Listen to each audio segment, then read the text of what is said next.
Baik, bismillahirrahmanirrahim. Assalamualaikum warahmatullahi wabarakatuh. Kami dari kelompok 6 akan mempresentasikan hasil materi kami yang berjudul Surah Al-Ma'un dan hubungannya dengan pemberdayaan harta. Definisi pemberdayaan harta. Pemberdayaan harta dapat didefinisikan sebagai proses pengelola menggunakan dan mendistribusikan sumber daya keuangan dan material secara efisien dan berkelanjutan untuk meningkatkan kesejahteraan individu dan masyarakat secara keseluruhan.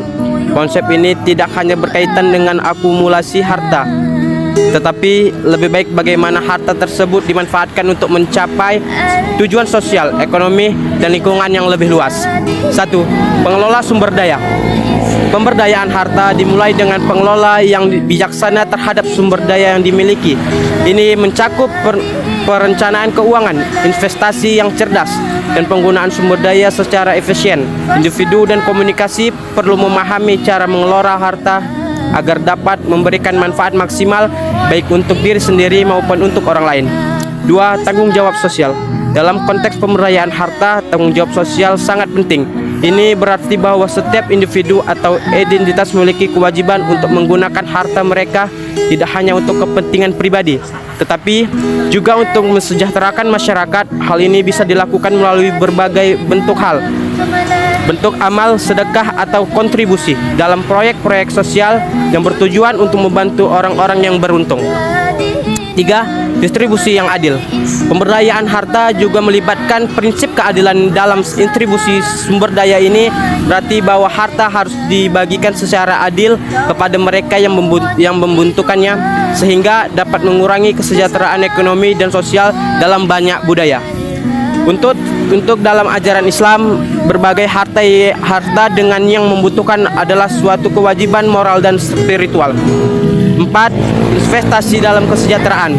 Salah satu aspek pentingnya dari pemberdayaan harta adalah investasi dalam proyek-proyek yang memberikan manfaat jangka panjang bagi masyarakat. Ini bisa berupa dukungan terhadap pendidikan, kesehatan, instrumen, atau usaha kecil dengan berinvestasi dalam hal-hal ini yang dimiliki dapat digunakan untuk menciptakan dampak positif yang lebih besar. B. Kaitan Surah Al-Ma'un dengan pemberdayaan harta. Sebab nuzul. Surah Al-Ma'un terdiri dari 7 ayat, diturunkan di Mekah dan memiliki latar belakang yang berkaitan dengan sikap sosial masyarakat pada masa itu. Surah Al-Ma'un diturunkan sebagai respon terhadap perilaku sebagian orang yang menolak untuk memberikan bantuan kepada yang membutuhkan, seperti anak yatim dan orang miskin. Di kalangan masyarakat Mekah, terdapat individu-individu yang kaya tetapi sangat egois, yang lebih mementingkan kepentingan pribadi pada kepentingan sosial. Surah Al-Ma'un juga diturunkan sebagai bentuk penghiburan bagi Nabi Muhammad SAW dan para pengikutnya yang menghadapi penolakan dan penghinaan dari masyarakat yang kaya dan berkuasa. Pesan ini menegaskan bahwa Allah selalu memperhatikan tindakan baik dan kepedulian terhadap sesama, meskipun ada orang-orang yang berpura-pura tidak peduli. Salah satu riwayat menyebutkan bahwa surah ini diturunkan sebagai kritik terhadap beberapa tokoh Quraisy yang secara terang-terangan mengabaikan kewajiban mereka untuk memberi kepada yang kurang mampu. Alasan lain turunnya surah ini adalah untuk menegaskan bahwa iman tidak cukup hanya dengan ucapan, tetapi harus dibuktikan melalui tindakan nyata, terutama dalam membantu orang yang membutuhkan. Dalam konteks ini, surah ini menjadi pengingat sebagai amal dan sedekah bagian internal dari iman. Berikut kaitan Surah Al-Ma'un dengan pemberdayaan harta. 1. Tanggung jawab sosial dalam beramal. Salah satu pesan utama dalam Surah Al-Ma'un adalah pentingnya memberi kepada yang membutuhkan. Dalam ayat-ayatnya, Allah menekankan perilaku orang-orang yang mengabaikan orang miskin dan anak yatim. Pemberdayaan harta dalam konteks ini berarti menggunakan sumber daya yang kita miliki untuk membantu orang yang kurang beruntung. Dengan berbagi harta, individu tidak hanya memenuhi kewajiban moral, tapi juga berkontribusi pada pengurangan ketidakadilan sosial. 2. Penolakan terhadap sikap egois. Surah Al-Ma'un mengkritik orang-orang yang hanya mementingkan diri sendiri dan menolak untuk membantu orang lain. Hal ini menunjukkan bahwa keberadaan harta tidak semata-mata untuk kepentingan pribadi. Dalam konteks ini, pemberdayaan harta ini mengajarkan bahwa individu harus melihat harta mereka sebagai amanah yang harus digunakan untuk kepentingan masyarakat. 3. Penggunaan harta untuk kebaikan. Ayat-ayat dalam surah Al-Ma'un menyoroti betapa pentingnya penggunaan harta untuk kebaikan. Harta seharusnya tidak hanya menjadi alat untuk memenuhi kebutuhan pribadi, tapi juga harus diperdayakan untuk kegiatan sosial, seperti mendukung pendidikan, kesehatan, dan kesejahteraan umum. 4. Konsep keadilan sosial. Soal Ma'un menekankan pentingnya keadilan sosial dengan mengajak individu untuk memperhatikan dan mendukung mereka yang kurang beruntung. Pemberdayaan harta dalam konteks ini berarti menciptakan sistem distribusi yang adil, di mana harta tidak hanya terakumulasi pada segelintir orang. 5. Mendorong partisipasi aktif. Surah Al-Ma'un juga mendorong masyarakat untuk terlibat secara aktif dalam upaya pemberdayaan harta. Ini mencakup partisipasi dalam kegiatan amal, sedekah, dan proyek sosial lainnya. 6.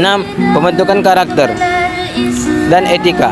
Melalui ajaran Surah Al-Ma'un, diharapkan masyarakat dapat membangun karakter yang peduli dan etika yang kuat dalam penggunaan harta. Pemberdayaan harta bukan hanya soal tindakan fisik. C. Pandangan Islam tentang pemberdayaan harta. Pemberdayaan harta dalam pandangan Islam adalah konsep yang mengintegrasikan nilai-nilai norma, moral, etika, dan tanggung jawab sosial dalam pengelolaan dan penggunaan sumber daya keuangan dan material. Harta dalam Islam tidak hanya dilihat dari sebagai alat untuk memenuhi kebutuhan pribadi, tetapi juga sebagai amanah yang harus diperdayakan untuk kesejahteraan masyarakat. Berikut adalah beberapa poin yang penting mengenai pandangan Islam tentang pemberdayaan harta.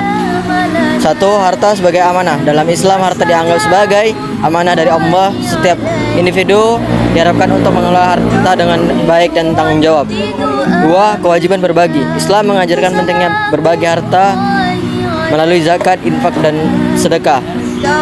3. Pemberdayaan ekonomi. Pemberdayaan harta dalam Islam juga melibatkan dukungan terhadap kegiatan ekonomi yang dapat meningkatkan kesejahteraan masyarakat.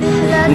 Etika dalam penggunaan harta. Islam menekankan pentingnya etika dalam setiap aspek penggunaan harta. 5. Tanggung jawab sosial. Setiap individu memiliki tanggung jawab sosial untuk membantu mereka yang kurang beruntung dalam hal keuangan. 6. Membangun karakter dan kesadaran. Pemberdayaan harta juga berkontribusi pada pembentukan karakter individu dan kesadaran sosial. Dalam keseluruhan pandangan Islam, pemberdayaan harta bukan hanya sekedar tindakan material, juga mencerminkan nilai-nilai spiritual dan etika yang mendalam. Dengan menerapkan prinsip-prinsip ini, umat Islam diharapkan dapat menciptakan masyarakat yang adil, sejahtera, dan harmonis. Baik, kesimpulan dari presentasi kami hari ini yaitu pemberdayaan harta dalam pandangan Islam merupakan proses penting yang melibatkan pengelolaan, penggunaan, dan distribusi sumber daya keuangan dan material dengan cara yang efisien dan berkelanjutan. Konsep ini menekankan bahwa harta bukan hanya sekadar alat untuk memenuhi kebutuhan pribadi, tetapi juga amanah yang harus digunakan untuk meningkatkan kesejahteraan individu dan masyarakat. Melalui pengelolaan yang bijaksana, tanggung jawab sosial dan distribusi yang adil, harta diharapkan dapat berkontribusi dalam menciptakan keadilan sosial dalam mengurangi kesenjangan.